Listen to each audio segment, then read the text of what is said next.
தேவனுக்கே மகிமை உண்டாகட்டும். ஆண்டவராகிய இயேசு கிறிஸ்துவின் நாமத்தினால் உங்கள் யாவருக்கும் என் அன்பின் வாழ்த்துக்கள். எக்ஸோடஸ் டிவியின் அருளுரை துளிகள் என்ற நிகழ்ச்சியின் வாயிலாக இந்த காலை வேளையில் தேவனுடைய வார்த்தையோடு உங்களை சந்திப்பதிலும் நான் மிகுந்த மகிழ்ச்சி அடைகின்றேன். இன்றைய காலை தியானத்திற்காக அப்போஸ்தலனாகிய பேதுரு எழுதின பொதுவான முதலாம் நிருபம் 2ஆம் அதிகாரம் 21வது வசனத்தை நான் வாசிக்க விரும்புகின்றேன்.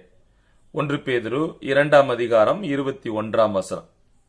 இதற்காக நீங்கள் அழைக்கப்பட்டும் இருக்கிறீர்கள், ஏனெனில் கிறிஸ்துவும் உங்களுக்காக பாடுபட்டு நீங்கள் தம்முடைய அடிச்சுவடுகளை தொடர்ந்து வரும்படி உங்களுக்கு மாதிரியை பின்வைத்து போனார். இந்த வசனம் நாம் யாவருக்கும் நன்கு தெரிந்த வசனம்தான். இதற்காக நீங்கள் அழைக்கப்பட்டும் இருக்கிறீர்கள். எதற்காக என்ற வார்த்தையான அந்த கேள்வியை நாம் கேட்கும்போது அதற்கான பதில் நாம் பாடுகள் படுவதற்கான ஒரு அழைப்பை இந்த வசனத்தில் நாம் பார்க்கிறோம்.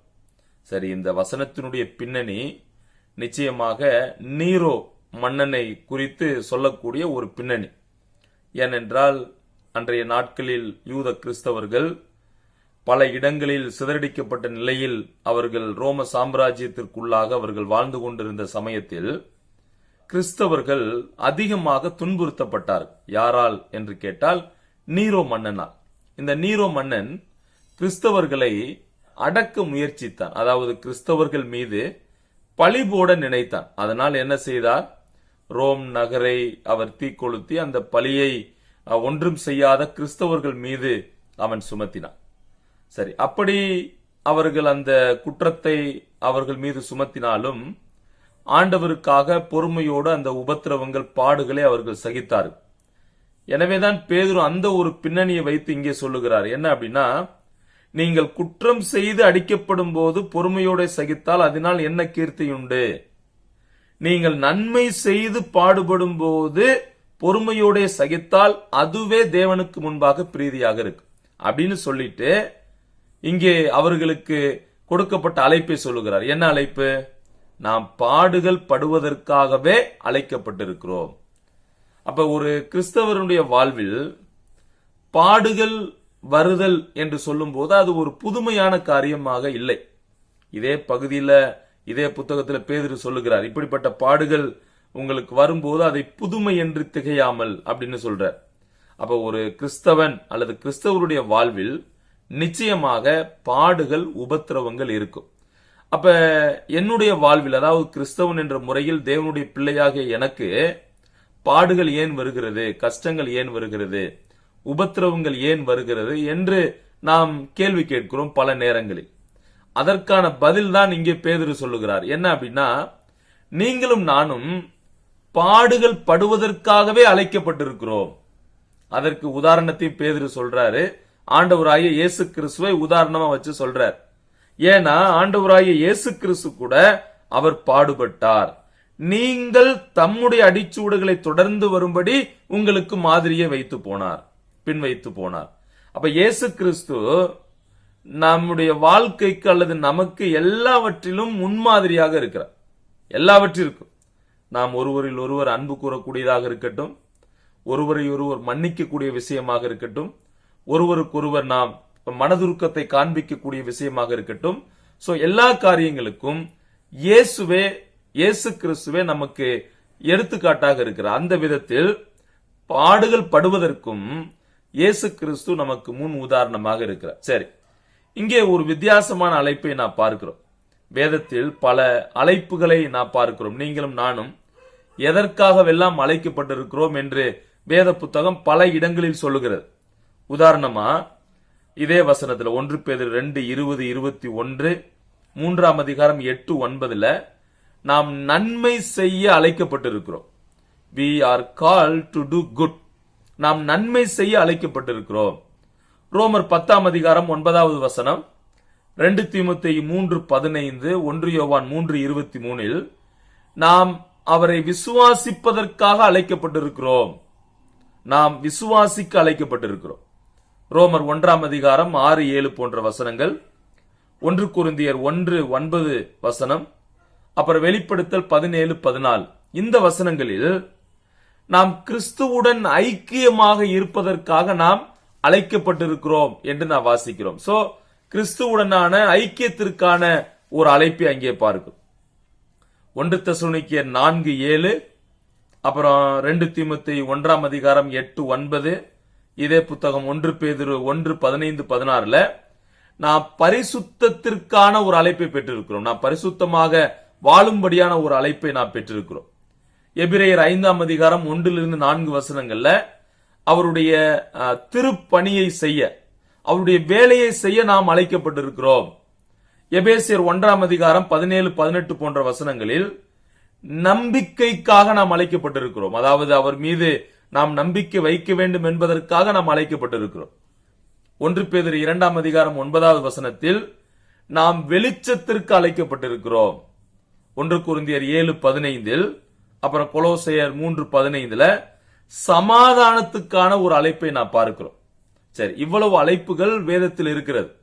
நன்மை செய்வதற்கான அழைப்பு, விசுவாசிப்பதற்கான அழைப்பு, அவரோடு ஐக்கியமாக இருப்பதற்கான அழைப்பு, பரிசுத்தத்திற்கான அழைப்பு, திருப்பணிக்கான அழைப்பு, நம்பிக்கைக்கான அழைப்பு, வெளிச்சத்தில் வாழ வேண்டும் என்பதற்கான அழைப்பு, சமாதானத்துக்கான அழைப்பு.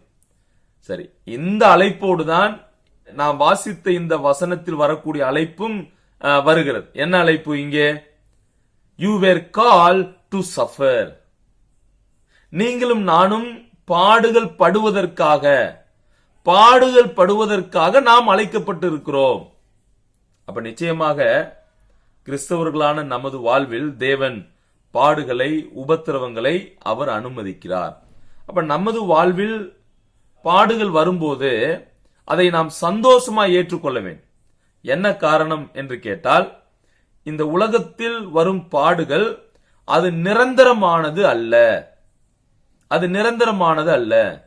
அது தற்காலிகமானது என்பதை நாம் புரிந்து கொள்ள வேண்டும். அது மட்டுமல்ல, நாம் மகிமையை பெற்றுக்கொள்ள முடியும் இதன் நிமித்தமாக. சரி, இந்த விஷயங்களையும் வேதம் மிக தெளிவாக சொல்லுகிறது. உதாரணமா அப்போஸ்தலர் 5:41 ஆரம்ப நாட்கள்ல இருந்த அப்போஸ்தலர்கள் பாடுகள் அவர்களுக்கு வரும்போது அவர்களுடைய மனோபாவம், ஆட்டிடியூட் எப்படி இருந்தது அப்படின்னா, they received with joyfully. அவர்கள் பாடுகளை சந்தோஷமாய் ஏற்றுக்கொண்டார்கள். எப்படி? This is our duty, this is our responsibility. So இது எங்கள் மீது விழுந்த கடமை. ஏனென்றால் இந்த பாடுகள் எல்லாம் தற்காலிகமானது என்பதை புரிந்து கொண்டார்கள். அப்போஸ்தலர் 16 பவுலும் சீலாவும் அவர்கள் சிறையில் அடைக்கப்படுறாங்க. இருப்பினும் அவர்கள் அந்த உபத்திரவங்கள், பாடுகள் இருந்தாலும் கூட அவர்கள் தேவனை துதித்து பாடினார்கள் என்று நான் வாசிக்கிறேன். 2 கொரிந்தியர் 1:4 இப்படிப்பட்ட பாடுகள், உபத்திரவங்கள்ல தேவனே நம்மை ஆறுதல் செய்யக்கூடியவராக இருக்கிறார். பிலிப்பியர் 1:29 நாம் அவர் மீது விசுவாசம் வைப்பதற்காக மட்டுமல்ல, பாடுகள் நமக்கு அருளப்பட்டிருக்கிறது என்றும் நாம் வாசிக்கிறோம். சரி, அப்ப இவ்வளவு உதாரணங்கள் நமக்கு முன்மாதிரியாக இருக்கிறது. எப்படி? பாடுகள் படுவதற்காக நீங்களும் நானும் அழைக்கப்பட்டிருக்கிறோம். அப்ப ஒரு கிறிஸ்தவர்கள் தேவனுடைய பிள்ளைகள் என்ற நிலையில் நீங்களும் நானும் அவருக்காக நன்மை செய்து பாடுகள் படுவதற்கு, பாடுகளை அனுபவிக்க நாம் அழைக்கப்பட்டிருக்கிறோம். அப்ப பாடுகள் நம்மிடத்தில் வரும்போது அது என்மேல் விழுந்த கடமை, அது என் பொறுப்பு, இதன் மூலமாக தேவன் நாமம் மகிமைப்படும் என்பதை அறிந்து கொண்டு நாம் அந்த பாடுகளை சந்தோஷமாக ஏற்றுக்கொள்ள வேண்டும். அப்ப இந்த காலை வேளையில் நமக்கு ஆறுதல் தரக்கூடிய செய்தி இதுதான். ஒருவேளை என்னை கேட்டுக்கொண்டிருக்கிற அன்பானவர்கள், துன்பத்தில் நடுவில் நீங்கள் ஒருவேளை சென்று கொண்டிருக்கலாம். ஒருவேளை உங்கள் வாழ்க்கையில் அந்த பாடுகள் மத்தியில் நீங்கள் சென்று கொண்டிருக்கலாம். பாடுகள் உங்களை நெருக்கலாம். ஒருவேளை பலவீனங்களுக்கு மத்தியில் நீங்கள் வாழ்ந்து கொண்டிருக்கலாம். அல்லது தீராத பிரச்சனைகளுக்கு ஊடே நீங்கள் சென்று கொண்டிருக்கலாம். பலவிதமான குழப்பங்கள், ஒரு நிம்மதி இல்லாத வாழ்வு, ஒரு இகழ்வான, மற்றவர்களால் கைவிடப்பட்ட இப்படிப்பட்ட சூழ்நிலைகளுக்குள்ளாக ஒருவேளை நீங்கள் இருக்கலாம். அப்ப உங்களுக்கும் எனக்கும் இப்படிப்பட்ட நிலையில் இருக்கிறவர்களுக்கு தான் தேவன் ஆறுதலை அவர் செய்யக்கூடியவராக இருக்கிறார். என்ன?